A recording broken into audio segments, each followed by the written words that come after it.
My name is Al High, and you are tuned into Casual Highlights, the podcast, part of the BS3 network.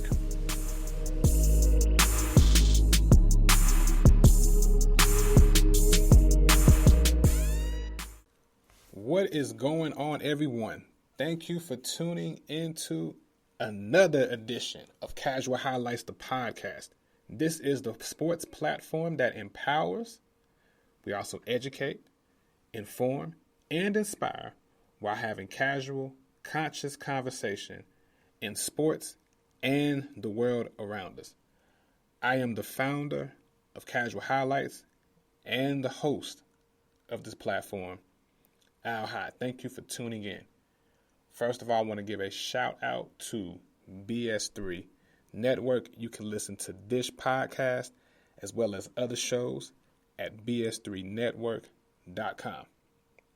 So today's episode, we're going to be talking about the Redeem Team, the Netflix documentary. We're gonna get into that. But first, I want to jump into some headlines of things that's going on in the world of sports. And I call this segment Highlight the Headlines. So in this segment, we're going to highlight the headlines. Well, what I'm doing is we're going to highlight the good, the bad, the ugly. We're going to give flowers to some, and then we're going to get on some people's tail about some other things. So I'm excited about this segment. So without further ado, let's go ahead and get into it. All right, headline number one that's been going on this week in the news. We got Brittany Griner. Now, Brittany Griner, attorneys appealed her 9-year sentence in jail in Russia, and that was denied. U.S. officials believe Russia will eventually send the WNBA star home in a prisoner swap, but that's not going to be anytime soon. So let me go ahead and talk about this right here. Brittany Griner's been in jail since February 17th, and I'm sad for her family, and I'm sad that, I'm disappointed things didn't get worked out with the Russian government. I'm not surprised, but it's just a sad case, man, in the times that we live in. However, there is a lesson that is behind this situation with Brittany Griner and what we can learn from this. You need to know the laws of the land. America, the United States, does not have the same laws as Canada. It does not even have the same laws as Mexico. You have to know your surroundings. You have to know where you're going. She had some cannabis in her luggage. I'm making sure it was an illegal substance that was not supposed to be brought into their country. Here's my problem. It may have happened. She may have been able to do it before, and now they're trying to cover it up. But at the end of the day, you have to know the laws of the land. Okay, is 9 years harsh? Okay, according to us, yeah. Like, I'm sad for her wife. Her kids, her mom and dad, family members. And I've heard other celebrities say, Boosie, come out here and say, man, if there was Taylor Swift, man, everybody would be over there right now. Maybe so, maybe not. And it's still Russia. And plus, you look at the times that we're in. We're in a time where Russia's in war with Ukraine.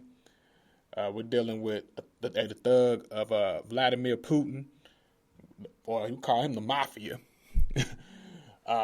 You're dealing with that type of lunatic. So to add any extra pressure of this type of stuff, man, no, you're not. No. It's not gonna. It's a terrible situation all around. But let this be a lesson to other people. You cannot go do what you do here in America. You can't go overseas and do that. In certain countries, you can't even do social media posts. You just can't. So you have to know your laws.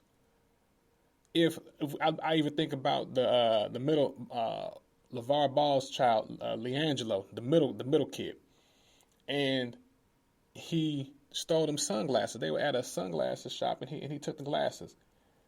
And long and behold, they was able, because, theft over there, I think it was 10 years in China. So lucky for, Donald Trump and talked to the president, and they made some, they got some things situated, and those boys were released. LeAngelo Ball and the other two gentlemen. However, LeAngelo Ball never played college ball at UCLA. Looking back at that now, I think college would have helped his stock. And I think he probably would have been in the NBA a little bit sooner had he not had that particular situation. Anyway, as I digress, let this be a learning lesson that if you're traveling overseas or anywhere, you need to know your law. And Brittany Griner, I don't know who was surrounding her, who her agent was, who her support system was, but this was a bad look on her. That's what I have to say about my first headline. Number 2, Jim Nantz will call his last Final Four game in 2023. Ian Eagle will replace him going forward. If we look back, Jim Nantz has been part of CBS since 1986. He started doing the play-by-play call of the number one play-by-play call in 1991. And I remember growing up listening to him and Billy Packard for years, all the way up until Billy Packard retired in 2008. And then, they've been going back and forth. I think one year they had Clark Kellogg, Jim Nantz. They had Greg Anthony another year. They had Steve Kerr. I think now we have Jim Nantz. Jim Nantz, Grant Hill, and Bill Raftery, which is, I think, in my opinion, it's been pretty good. He hasn't had a good sidekick for that Final Four in a while. And I like Bill Raftery, and I like Grant Hill. I think that's a great 3 combination. But Ian Eagle is taking his spot in 2023. Now, Jim Nantz will still be calling the Masters, and also will still be doing NFL games on Sunday with Tony Romo. So congrats to him on his retirement from college basketball. Third headline, the MLB World Series starts this Friday. We have the Houston Astros going up against the Philadelphia Phillies. To get to this point, Houston did sweep the New York Yankees. The Bruins were out at Yankee Stadium. The Phils beat the Padres in a respectable 5 games. Phils are hot right now, and Astros are closers. Listen, the key to this series is this. Do not let the Phillies win any of the first 2 games in Houston. This is just me outside looking in at how the Phillies have done their work this year in the postseason. If you let the Phillies win game 1 or 2, that's it. That's lights out when they go back to Philadelphia. When they get, if they beat y'all, if they beat the Astros in games 1 or 2, if they get a split, it's not coming back to Houston. Because them boys is Kyle Schwarber, the pitcher Nola on the mound, Bryce Harper. Hey, them boys is coming. So I'm rooting for Dusty. I think the Astros will handle business. I think they'll win the first 2 games in Houston. I think they'll win 1 game in Philly, but I think they'll be home in 6. And the way they've been playing ball. They might get it done in 5. But I just see it's time. It's Dusty's time. It is Dusty Baker's time. Matter of fact, I'm rooting for Dusty. That's our MLB World Series. It starts Friday. And what's so crazy with this series is that it starts Friday. Game 1 and 2 is Friday and Saturday. 3, 4, and 5 is Monday, Tuesday, and Wednesday. If the series does shift back to Houston, did y'all know that there's a Thursday night game between the Philadelphia Eagles and the Houston Texans? And then you got the baseball game Friday and Saturday back in Houston. If it goes to games 6 and 7 in Houston. Next story, we got to deal with Matt Ryan being benched for quarterback Sam Ehlinger. Indianapolis Colts quarterback Matt Ryan has been benched. And they said also he was injured, had a separated shoulder, a second-grade strain. I wasn't a Matt Ryan believer when he got traded to from Atlanta to Indianapolis. I'm like, okay, he's not going to be the savior. And that, I said, 15, 20 times he'll throw the football. You're going to depend on that running game of Himes and Jonathan Taylor. But this has been disappointing.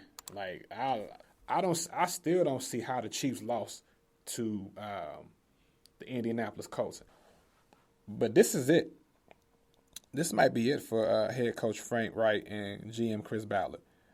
Y'all have not drafted a quarterback since a real first-round draft choice of a quarterback since the retirement of Andrew Luck. Okay, you had Jacoby Brissett the first year. Okay, we'll give you a pass on that one because Andrew Luck just retired out of the blue. You picked up Phillip Rivers. Okay, all right, now that's respectable. Okay, but then we go into the trick of bags and go get a Carson Wentz. And Carson Wentz was so bad. You had Jim Irsay come down and say, no, we got to get him the hell up out of here. He is not the business. And what's crazy, I might have been the prisoner of the moment, but I actually liked Carson Wentz a little bit when he was in Philadelphia and he was winning all them games. That Super Bowl run that the Philadelphia Eagles made, because Frank Wright was the offensive coordinator for that Eagles team. And it's just unbelievable how he has not grown. It's like Carson Wentz has just regressed. And we see what's going on right now with the Commanders, where he's at. But now we bring in Matt Ryan. I'm like, okay, y'all reaching right now. And maybe there wasn't any quarterbacks in the draft to go draft, because in the draft that was here. I mean, y'all couldn't go and get like a. Well, y'all had pretty good records, so it would have been hard to get up in that top 5 or 10 and get like a Justin Herbert at your quarterback position. But it's make or break time for them.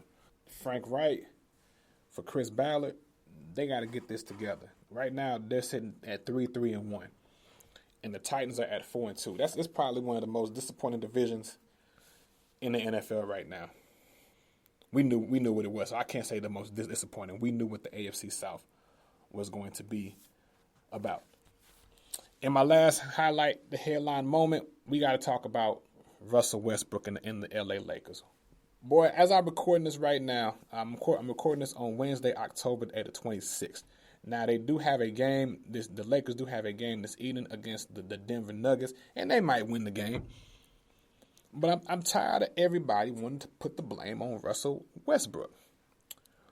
Let me put some blame to some other areas for just a moment. Let's first start with management. You knew that you had AD and LeBron. You know that they need some shooters around them. Why the whole hell in the heaven would you go out there and get Russell Westbrook? Who the hell signed off for this? Y'all know, it should have been a telltale sign of why it didn't work out with Kevin Durant. And y'all still want to beat up Durant about him leaving OKC. Some of y'all do. Some of y'all still mad about that. Because I really believe a lot of y'all, the reason why y'all mad about KD leaving OKC to go to Golden State is because you just a LeBron James fan. The great words of Snowman and Cole Johnson, you are a bronze-sexual. It is what it is. You know, if you're a bronze-sexual, hey, God bless you for it. Hey, I like LeBron too, but I ain't no bronze-sexual. I'm a realist at that. You know, I see what I see. And I ain't hating on the man. The man wanted to go to Golden State and was recruited by Golden State. It is what it is. He was recruited by them. Hey, why not? I mean, you got the cap room to get him, get him. Anyway, you knew what the body of work of what happened after Kevin Durant left. You had Paul George and Carmelo Anthony in OKC. You knew what that was about.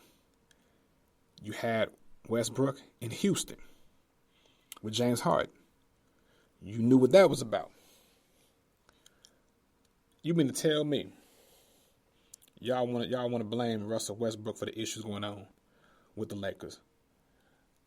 We need to blame upper management, Rob Pelinka,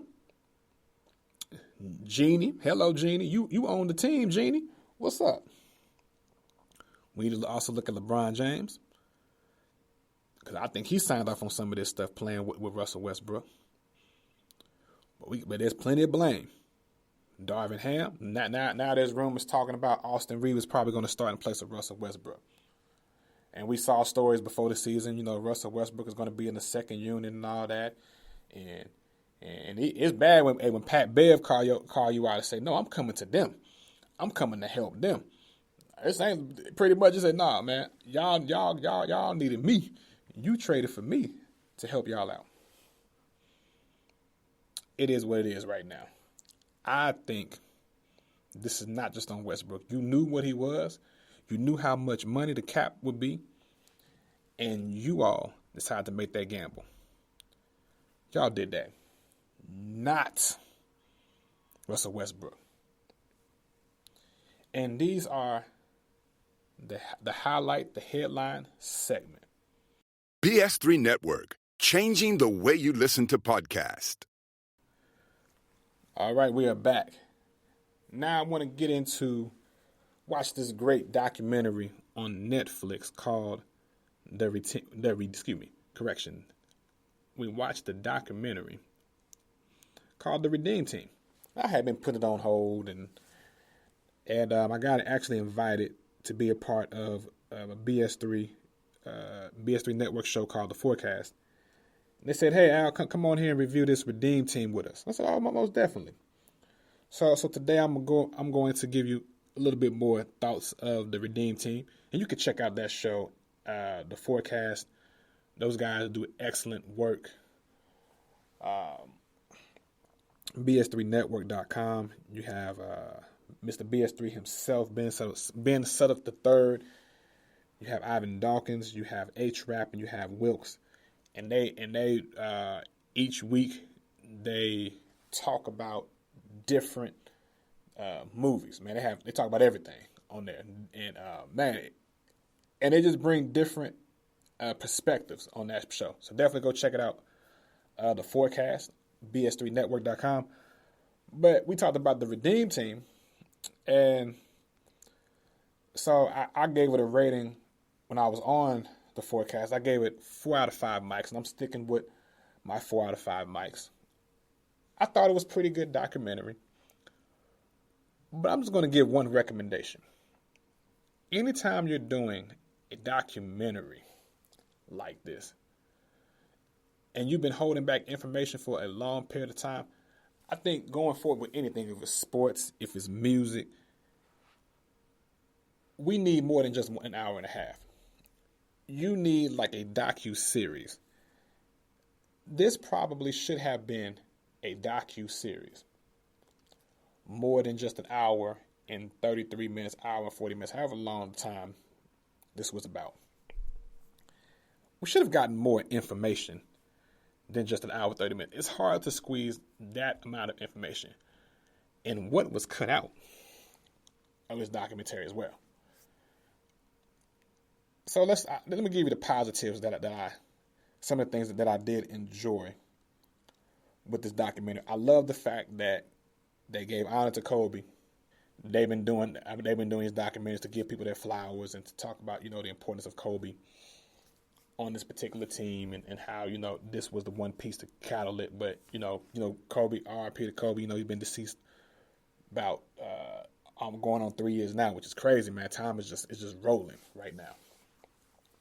But I love they kind of paid homage to him and what he contributed to this particular team. But I also like the fact that they highlighted the 1972 Olympic team. They did not get the gold medal. Because I heard about the 1972 team before, like years ago. When I was in middle school, high school, I heard about the 72 team and how they were supposed to win the gold medal. And what happened was somebody came down and said, no, that doesn't, the U.S. pretty much won the game. And then they just stopped playing. They said, no, we got to replay. So they added 3 more seconds back on the clock. The Soviet Union, Russia, threw the ball in. The guy was Soviet Union back then and scored the game-winning bucket. And the U.S. team did not even want to take the silver medal. They said, nope, we're not. Told the kids, don't go pick up our medal. Don't let the grandkids go and get the medals. No, leave those medals there because we felt like we were cheated out of a gold medal. I can't blame them. I like the fact that they highlighted that they tied the 72 team into the documentary. I also like the other thing I did enjoy was the decision to let Jerry Colangelo be the head of Team USA and not a committee. Now, at the time, they would have been like, why do you give this man all this particular power? But you got to look at Jerry Colangelo. Jerry Colangelo was very successful in other ownerships of startups on the West Coast when it came to basketball. So he's kind of like, I could put him up there with the conversation maybe of Jerry West. Jerry West was very good at finding talent. And maybe we need to add his name, Jerry Colangelo, with the conversation of Jerry West and being able to identify talent. Like Jerry West is good with talent bringing together, but Jerry Colangelo needs to get credit as well for bringing talent together. Jerry West sees the potential when they're younger, and it's already flourished. And now we got an Olympic team, Jerry Colangelo. Okay, now let's bring this piece together, that piece together, and was able to put the puzzle together. And in my opinion, the biggest hire, I'm really big, about teaching and about education. This is about Casual Highlights is not just about talking sports, but it's about empowerment, educating, inspiring. You had to have a teacher to know what buttons to push. And nobody was better than Mike Krzyzewski. I'm about to mess his name up. Coach K. The importance of Coach K. That was part of that dream team. I'm trying to think. This was back when they decided to do this. This was all after the 2004 debacle in the bronze medal in Greece. The hiring of Coach K and the commitment to be part of this national team. The players have to make a 3 to 4 year commitment to be a part of this team. But I couldn't think at the time that he was hired. I cannot think of another coach that would have been that was proven to bring that type of talent together. And who would have had the patience. We could say Phil Jackson, maybe not. Time we look at, some people have thrown out John Calipari could have did it. But you got to understand, in 2005, John Calipari was still at Memphis. And John Calipari was fired from the NBA, had issues at the last school before that at UMass. So he was still kind of John Calipari was trying to prove himself. Now, if he was at Kentucky in 2005, you could have made a run and got John Calipari. Because the job that he's done now from 2010 on, since being at Kentucky and being able to work with the one and dones and get the best out of them in that 1 year, yeah, you could probably put Calipari as the coach, but not in 2005 when they hired Coach K. Larry Brown wasn't coming back. Greg Popovich had won 2 NBA titles. Wasn't really popular because a lot of people, I believe, really won a championship in 2003, 2005, and 99. So he won 3 NBA titles. But in my opinion, a lot of people around the league were like, he kind of boring and, But no, and at the time it wasn't quite time for Greg to be the leader. Now Greg Popovich is the head coach of the team now, but back then, no. It's all about, sometimes in life it's about timing. And I really believe Coach K was at the right place at the right time and had the right resume. So this was a good fit. And I liked the part that they talked about the importance of a leader. And then you had the rival, Dean Smith, give the okay to Colangelo and say, hey, go get this gentleman, my rival from down the street. And for him to say, hey, when the rival says go get him, that is just respect for somebody in your industry. And I loved how, another thing I liked about this, and I sat down, I said, man, Kobe was really the bridge from the basketball of the 90s to the basketball at that time of the 2000 era, or the 2003, of the new bloods that's in the league.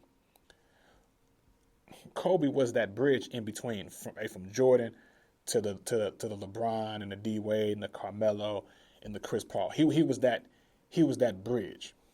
The Tim Duncan, that 96 class. We gotta look at the NBA. Probably in the history of the NBA, the greatest draft classes that I'm thinking about right now. The 84 class, the 96 class, and the 03 class. probably some of the greatest. There's a couple other great NBA draft classes, but 84, 96, and the '03 class. I might need to do a show on the top 5 draft class in NBA history. But if you really look at it, Kobe Bryant was that bridge. And so he was able to speak the language of, man, we coming in here and get this work. But then he was able to embrace LeBron and the laughter and the joking and being able to loosen up and have fun. So really, when you look at it, it was an exchange that took place between LeBron, the new class, and then Kobe Bryant with the old school. And we also don't forget there was also Jason Kidd, who won a medal in 2000 with the 2000 team from Australia when they went to Sydney. So you had that element. You had that element as well. To bring in after the '06 World Championship, I think they got a bronze. They settled for bronze in '06. They ended up putting Kobe Bryant on the team for Mike Miller. I think that was a great trade. I think everybody below that. That's a no-brainer. You got to do that. So that was just the things that I enjoyed about. Really, like, if we look at the psychology of building a team and putting different pieces, and Coach K saying, "Bring your ego to the table. We want that. We want that boss mentality. We need that here." I love it. Now let me go ahead and get into some of these gripes right now. One of the gripes I told you about, the doc should have been 8 episodes. And I think another thing they should have done was really tie in more of the 2000 team, the 2002 World Championship team, the 2004 team. They hit on 2004, but you probably should have got Tim Duncan, Allen Iverson's response, or Emeka Okafor was on that team.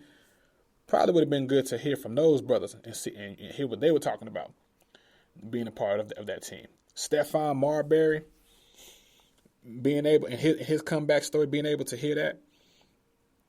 But I wish they would have talked about that. And really, in my opinion, what they probably should have tapped into even more is the part about 9/11. They should have tied in 9/11 and how that might have played a part of a lot of players withdrawing from the World Championships in '02. And they probably need to talk about 2000 and how America struggled in the 2000 Olympics in Australia. They struggled with Lithuania in one of those games.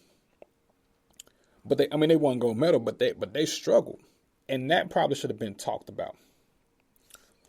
Another one of my takeaways was the image that the NBA players had. Maybe a lot of image that, especially the sport, mostly black players. The USA team. Mostly 90-95% black. And at the time, I think this probably should have been touched on. That '04 team, yes, did not have a point guard. But what was the image of the players? What was the dress code at the time? And then you also had the one and done rule.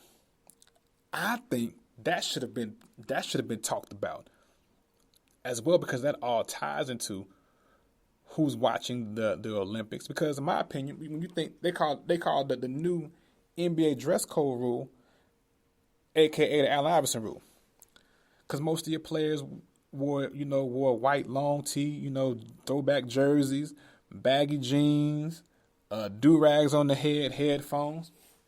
I mean, the policy has been switched now. It's anytime athletes go to work now, it's like a runway series. They're runway models when they walk in the door. Cause I'd be like, man, what the hell you got on, dog? What that is, man? Take that. I feel like Charles Barkley right now, looking at some of these athletes and what they're wearing now. Like, man, I'm like, dog, you really wearing that right now? You wearing that for a check, dog? Cause hell no, I'm not wearing that ish. What take that?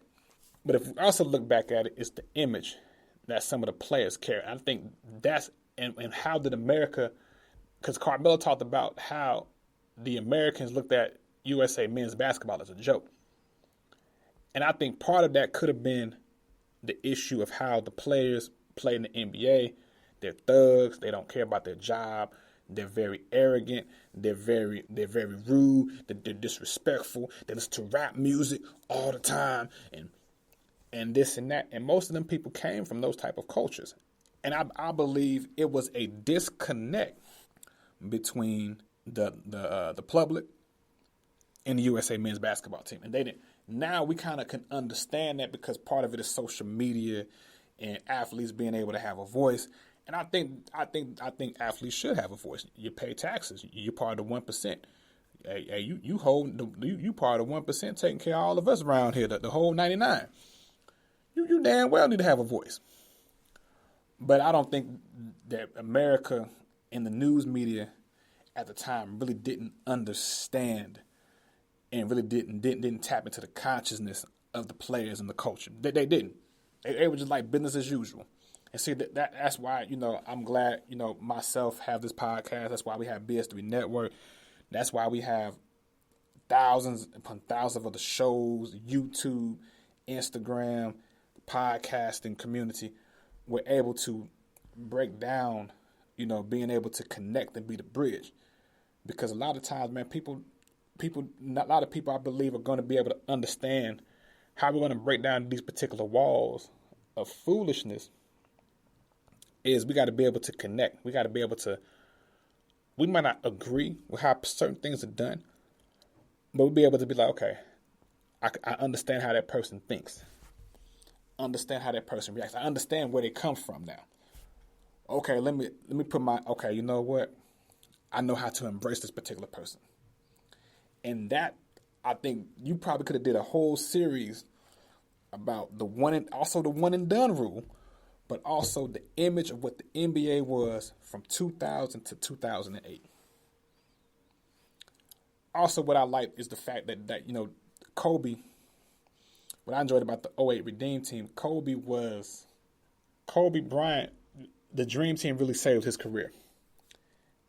That 08 team was so instrumental to the movement forward of the NBA. That really set up how the NBA was doing business going forward. Because that was that Olympic team really helped the second coming of Kobe Bryant and solidify his career because he ended up winning two more championships. But that also solidified the other players because they took some of that mentality from Kobe. Not only were they able to partner up with other people, well, how about you come play with me? We'll come play with you. You be a part of our team. That super team era. But that 08 team really helped the NBA as a brand move forward and took it to a different level and changed the imagery because of that particular team. That team, that whole team should be in the Hall of Fame or will be one day enshrined in the Naismith Basketball Hall of Fame. Right up there with the 92 Dream Team. Man, I think they just need to do it. Maybe they need to do a documentary on the history of USA basketball. 10-part doc series. Call up Hulu, call up HBO, and do a 10-part documentary on that because it's so much to pull from, and then it's so much history to pull from that, and you just can't just tap little pieces of it. We as history buffs, I myself, and other sports historians can be able to tell our kids, tell our grandkids. And then we got a picture of the full story of what's going on. But anyway, overall, I give this documentary a whopping 4 out of 5 mics. I'm looking forward to the next documentary. I probably on this show definitely want to review some more sports documentaries. But 4 out of 5 mics. I would recommend this watch with you, your kids, your spouse. And for people to really understand the work that it takes to win, the sacrifice that these athletes put their body through, the sacrifice that they put their mind, body, and soul through year in and year out, and sometimes do it for 16 and 17 years. That's why you got to pay them the $48, $49, $50 million because they're gonna be all in for it anyway. Yep. So these are my thoughts on this Redeem Team. Redeem Team on Netflix. Thank you for listening to Casual Highlights podcast. like, share, and subscribe to the podcast. Also follow the platform on Instagram and YouTube at Casual Highlights. That's HYGHLIGHTS.